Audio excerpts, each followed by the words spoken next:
I'm going to take the silence as a statement that no one can remember. I think we're going to cover it again this week, but anyone remember? I think it's in Isaiah 14. I might be wrong now. I could actually check.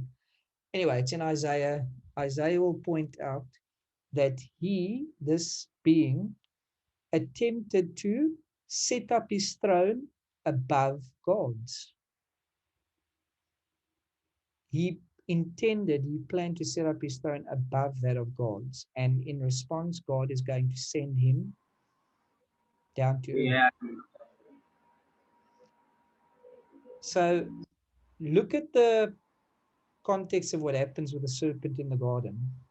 What is the prophetic judgment against him? You will crawl on your belly on the earth. Now, Christianity has incorrectly assumed that to mean that it's a snake, and that's how snakes became snakes. But the thing that often gets overlooked is, has anyone ever seen a snake eating dust? No. So clearly it's not literal. But isn't it quite apt if that seraph, that throne guardian, had gotten the idea into his head that he can set up a throne above God? Don't you think that's a good reason for a demotion, to be cast down?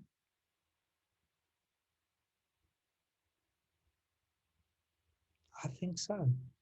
I think that's far worse than sharing any information, which he obviously, in a way, does. He entices Eve that way. There's no question of that.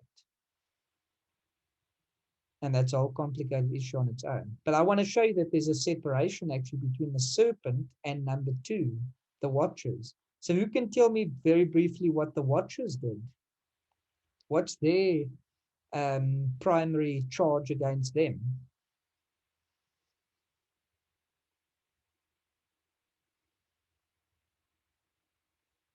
Wasn't it them cohabitating with earthly beings? There we go. Okay, so let's look at it now. The serpent, the seraph, has fallen. He's done something. He obviously tried to stage his a throne above God's. He is kicked out. That's obvious. Something there happens.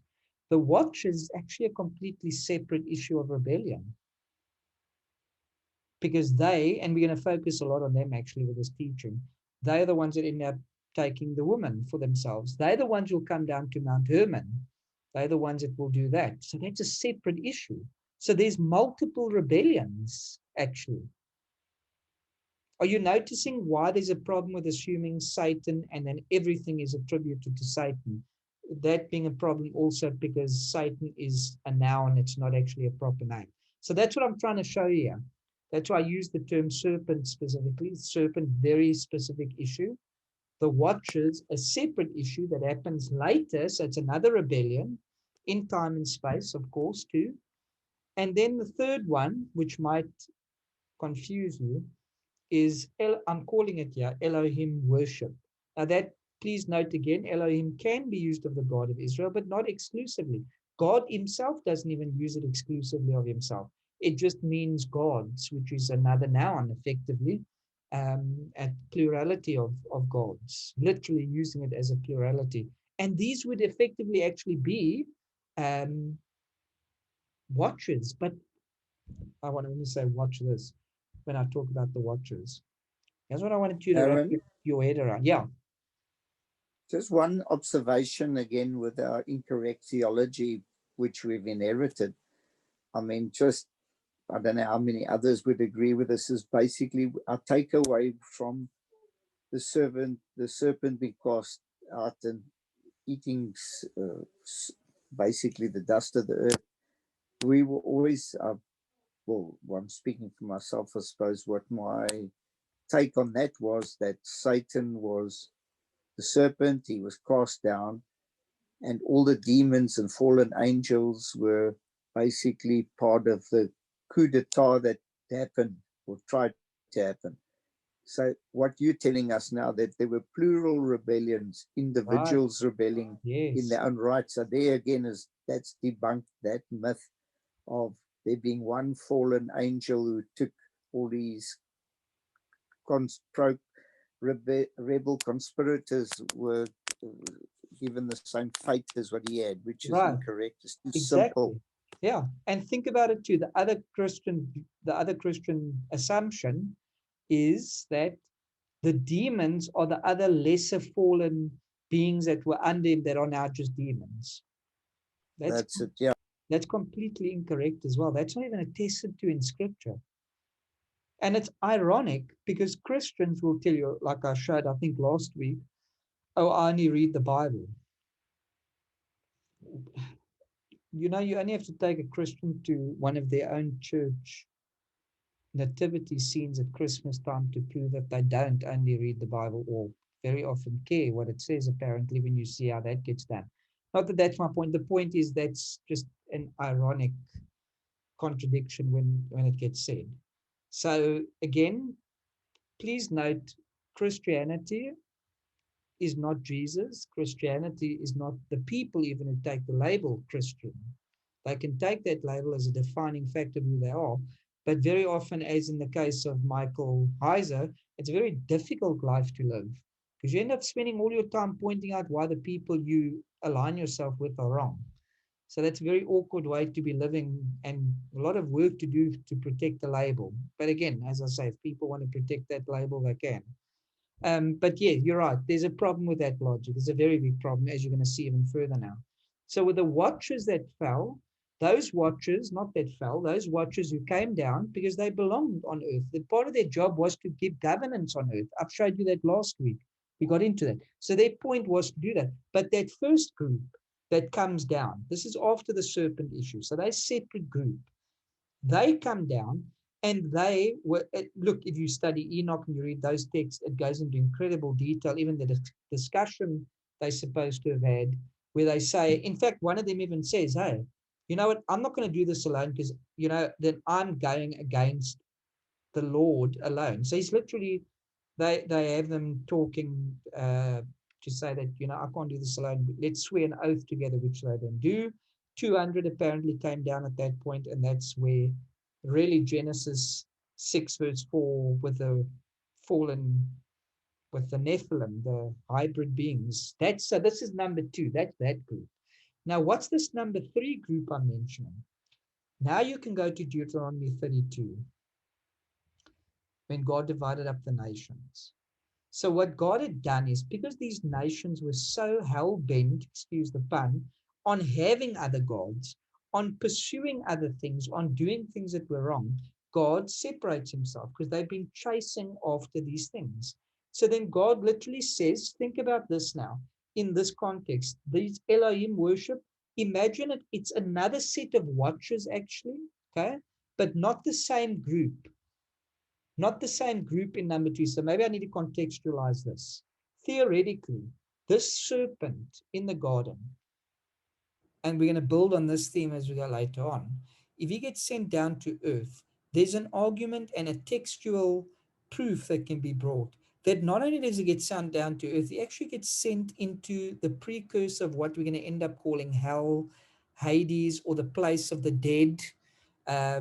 Yeah, all of those, the underworld, which is what the Greeks will make most famous. So theoretically, he becomes, and it's almost like a mockery if you want to see it that way in the minds of the prophets and the mystics and God himself, with the prophet speaking this way, that he becomes a mock, and I'm saying mock on purpose, it's kind of like a taunting, that God says, oh, okay, you can be the God of the underworld. Now, that's obviously not in any shape or form true. Satan or Lucifer or whoever you want to put in there, the Greeks, Hades and all of that, it's not true that any one of those figures, those fallen beings, be it this seraph, the serpent of the garden, or any other of the figures that are metaphorically placed there, are literally in charge. That's not true. It's a mockery. It's a militant mockery to undermine your enemy. Okay, so God undermines the enemy and says, "Oh, you will go down to there, and you basically become kind of like the god of the underworld." But it's an insult, as I'm saying to you. It's not a literal thing. So let's just talk technically, Yana. That effectively means that that serpent is actually bound to earth or to the underworld. Does that make sense? I just, any questions or comments on that? Because I think that's going to be very important to get before I move on, so I can take you comfortably to show you where we belong, because it's going to rely to some extent on that.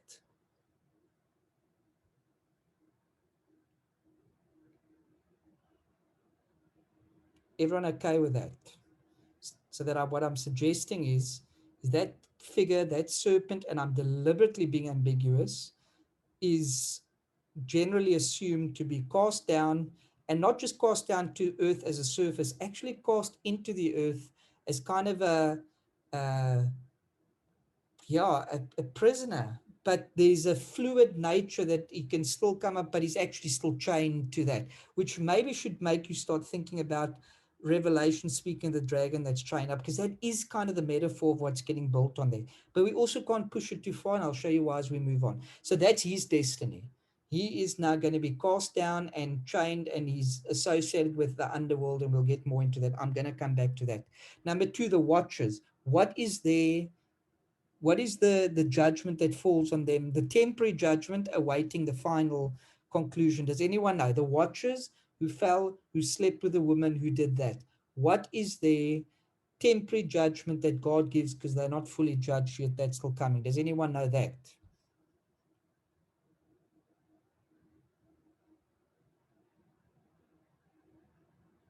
I'll give you a clue. Peter and Jude tell you.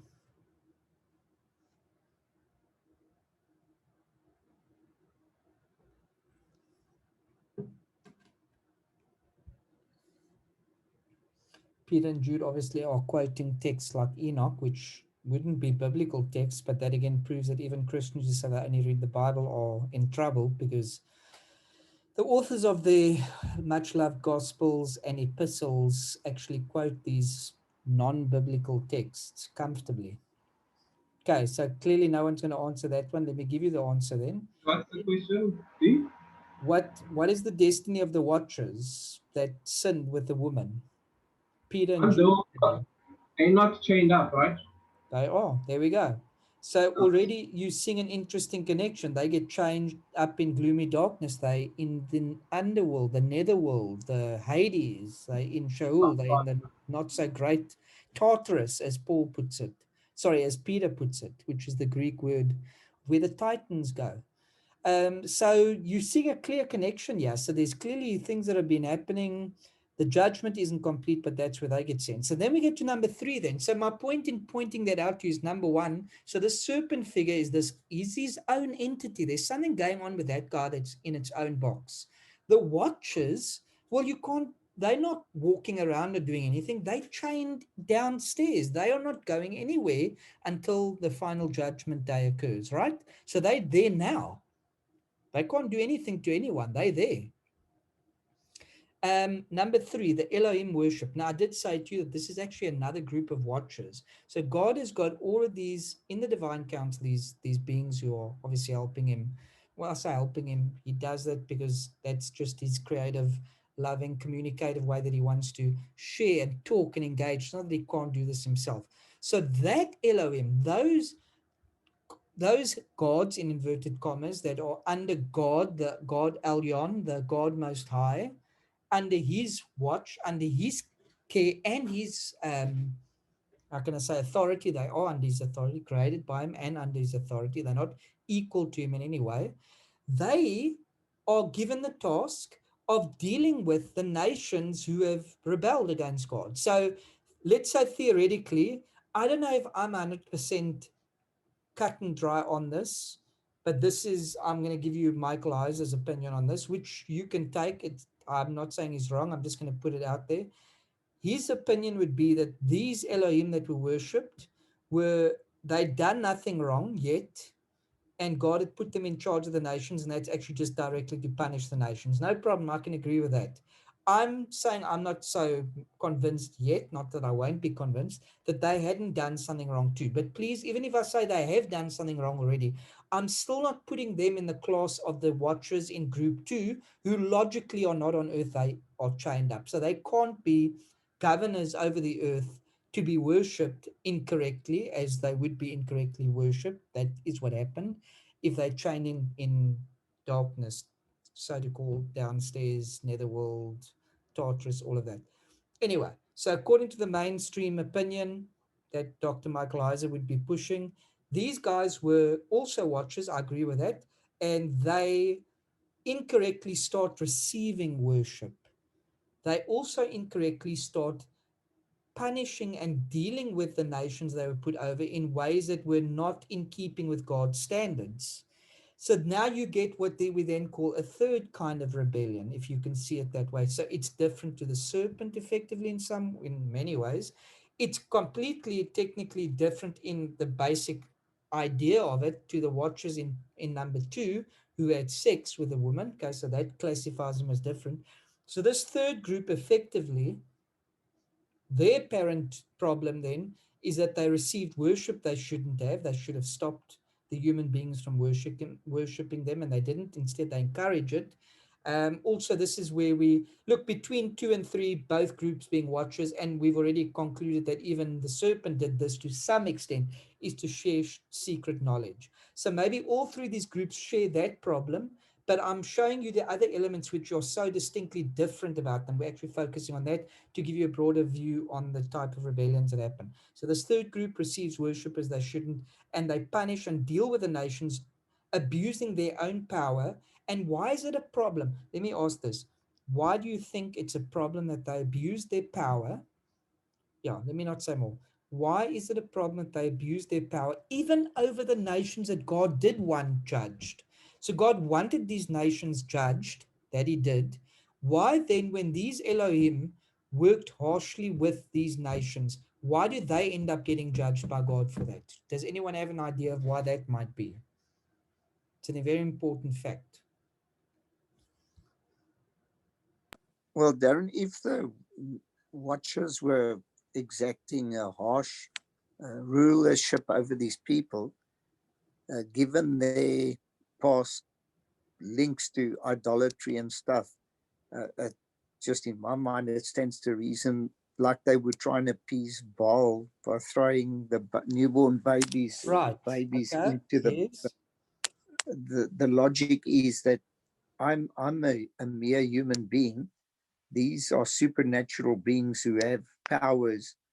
Let me try and appease them and manipulate and almost flatter them and give them worship in an attempt to sort Right. of lessen the punishment I'm But, going to get. but So the they're fact trying to bribe them.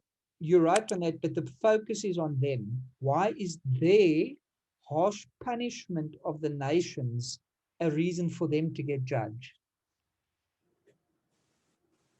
So it's their actions, even though God told them the nations must be handled now and even possibly punished.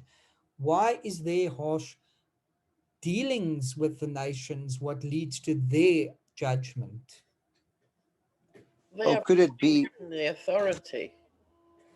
Say again, Kathy? They haven't been given the authority. They were actually given authority, so they do have it. But the question, Kathy, is more specific. Why is the way they use the authority what causes them to be judged? So that you're in the right direction. So maybe that gives it a little bit more of a pinpointing. They had authority to do it, but how they used it and how far they pushed it, why is that such a Wouldn't, big deal? wouldn't they have broken Torah laws? I know we call them Torah laws, but laws on how to deal with someone underneath you or something like that. So they would know that being of God and knowing how to punish and not punish someone underneath you, and they obviously go overboard with that. There we go. Now that's getting closer to the point. Here's the simple answer. If God sends someone on a mission, they are an apostle. The extent of their power, the extent of their right to act is within the bounds of what he has given them. As I spoke last week, who gives Jesus the name above all names? Who gave Jesus the name above all names? Who God, did that? His Father does it. Did Jesus give it to himself? no, No. So what do we know Jesus was? He's a son of God, right? yes, And he got sent on a mission, which makes him an apostle, which means he carries the authority of the one who sent him. But if he abuses the authority of the one who sent him, he'd be in opposition to the one who sent him. And the ultimate problem is he'd be misrepresenting the one who sent him. So these Elohim that took worship and mishandled human beings, whose credibility were they actually tainting?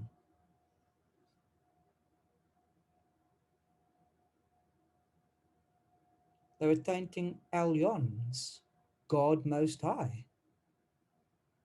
And since God cares about his own credibility, does he take nicely to people abusing his name and abusing his power? Of course not. No. What's the other beautiful thing this tells us? Even though God rejected these nations and punishes them and puts them under the authority of lesser beings, whether they were good still at that point or not, which I'm still putting a question mark to personally, you can comfortably take Michael Heiser's point. He might probably even be right. I might even find he's absolutely right and I need to switch firmly over to that side. Let's go with his view. Let's go with his view that they started off, they were perfect. They hadn't sinned yet. That this was their sin. I'm happy to present that case here. Do you see how what they did then was actually, even though God was punishing the nations in some extent by putting some distance between himself and the nations, even still, when those nations were being abused by the apostles sent by God, in this case, the lesser gods, God still takes it personally because guess what? He still loves those nations. Isn't that a beautiful thing? Darren, I was thinking in line of his mercy. When you were asking why, I was thinking that, even when God disciplines us, he's merciful. And Right. as you explained with the apostle, that he's a representative of the one who sends him with his authority, that would distract completely from God's attributes of mercy. You see that? So again, even in that, God's mercy is there and he does love the nations. He's going to punish them, but he still loves them. So that if his representatives mishandle, even in the case where the nations needed some punishment, because they did, but they overstepped that, he's so perfect and he cares so much about his own credibility as he should, that even with the rebellious nations, he still doesn't want to be misrepresented. I think that says a lot about God's character. Darren, I think it says something beautiful, yes. I'm just, to a lesser degree, just focusing on the mercy of God. I just think of about children and about the comment about in scripture about the millstone around your neck if you Right. mislead or hurt. That just shows you, and that takes our children who are precious to God, how much more with the nations. And then I'm thinking, if somebody abused the nations, it could have an adverse effect of them How being they see turning God. away from God and Right. worshipping idols. Right. So thinking on that now, what you've just said, I think I'm making good on my aim, right? Where I said, I want to bring glory to Hashem. You see what I'm saying? There's that glory that I was talking about to show you his beautiful character. That even in punishing, even in his anger, he still will protect his beloved people, his image bearers, even if they are rebellious human beings. And he'll deal with his watchers, his sons. They sons too. He loves them too. That's the crazy part. He loves them too. He loved them before he loved human beings. They were there first. Now, just something that I wanted to show you from 1 Enoch 69, verse 6. This is mentioning the different watchers who fell and what had happened. Listen to this. The third was named Gadarel. This is he who showed the children of the people all the blows of death. Watch this part. Who misled Eve. Who showed the children how to make instruments of death. So he taught war. Yeah.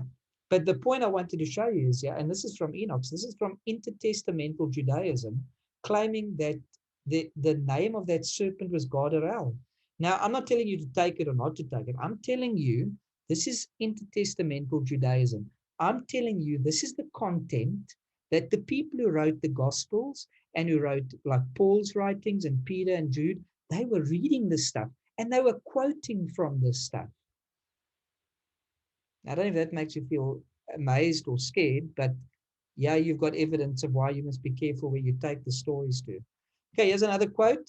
The most familiar evil supernatural figure in the biblical underworld, there's that word, is the serpent of Eden, known later, beginning in the Second Temple period, that's what I'm talking about here, as Satan. My wording here suggests that the serpent, listen to this, is never called Satan in any verse of the Old Testament. That is indeed the case. So Satan is never, the serpent's never called Satan. There's a blow for Christianity again. The subject of why this is so, as the characterization of this figure developed, how the characterization of this figure developed, and how passages other than Genesis 3 contribute to a theology of this figure is very complicated and controversial. This is Dr. Michael Isaac picking a fight with his own Christian family again. So if that's all true, guess where we're going to go to? One of my favorite thoughts. Getting into Moses' head.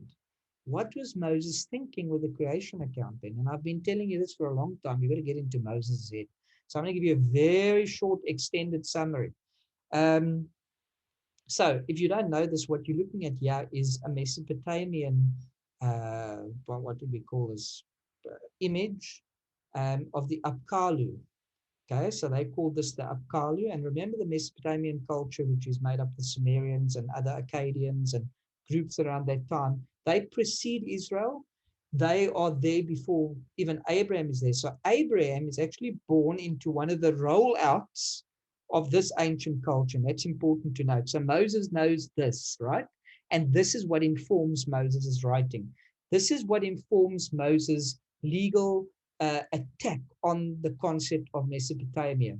And I won't leave you hanging just with that simple picture and telling you Apkallu. I'm going to show you a lot more. So let me show you this. A few interesting facts to note. Sumerian culture is the oldest documented history, which is why I'm showing you the Apkallu. This was existing before Moses was on the scene. Even in Egypt, Egypt has been developed and affected by this Mesopotamian culture. So keep that in mind. Gilgamesh is their Nimrod. If you've ever heard of the Epic of Gilgamesh, it's a story of the flood. It's a Mesopotamian story. And quite literally, it's the story that inspires Moses to write a different version of that story. So if you're wondering, yes, does Genesis, is it inspired to some extent by Mesopotamian mythology? Clearly, yes.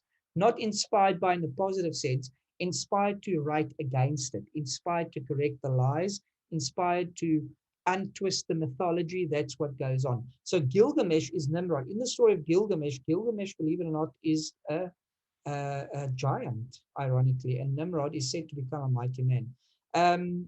So there is a giant. The 7 Apkallu taught mankind occultism. This is from Mesopotamia. We're not going to go deep into this. Moses notes a similar list to the Sumerian king list. So the Sumerian king list has a list of the kings of Sumeria, of Mesopotamia and Sumeria in that order. And here's something else that's interesting. The 7th king for Sumeria, get this, is equal to Moses referencing Enoch. Okay? So here's what I need to tell you about this. In the Sumerian story, in the Mesopotamian story, they suggest that the 7th king received supernatural insight from the watchers, from the Apkallu, the witnesses. They received it from them. So this is in Mesopotamian. This is in Mesopotamian history before Moses writes what he writes. So is Moses deliberately writing to counteract and fix the lies that they'd said? Yes, absolutely. Isn't it interesting that Moses references Enoch, who becomes the figure, the first major prophet who literally goes into the divine council, keeping in mind that the watchers and all that are from the divine council? So Moses, here's what you should be seeing. Moses is literally destroying the mythology and saying, no, to hell with your stories of your 7th guy. I'm going to show, and you know what's interesting? When you read about Enoch, what does it say? Does anyone remember? How is Enoch referenced by Moses?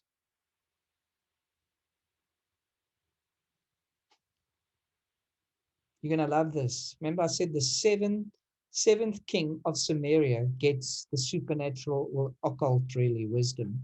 and insight into how to take care of earth and what to do. They literally mention the seventh. That's what they do. You go and study what Moses says about Enoch. And what does he say about Enoch? Enoch is the what? What number from Adam? Who can give me? Someone give me the number. What does Moses say? What number is Enoch from Adam?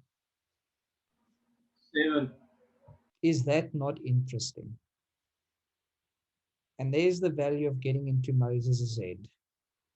Okay, so the king list mentions this king receiving from the Apkallu, while Jewish tradition says Enoch went to heaven. I mean, that's exactly what it says about Enoch. Enoch went into eternity. Enoch got into the divine council meetings. I mean, that man got to see a lot and hear a lot. And that's what has totally shaped the Gospels and what Paul and Peter and those guys write.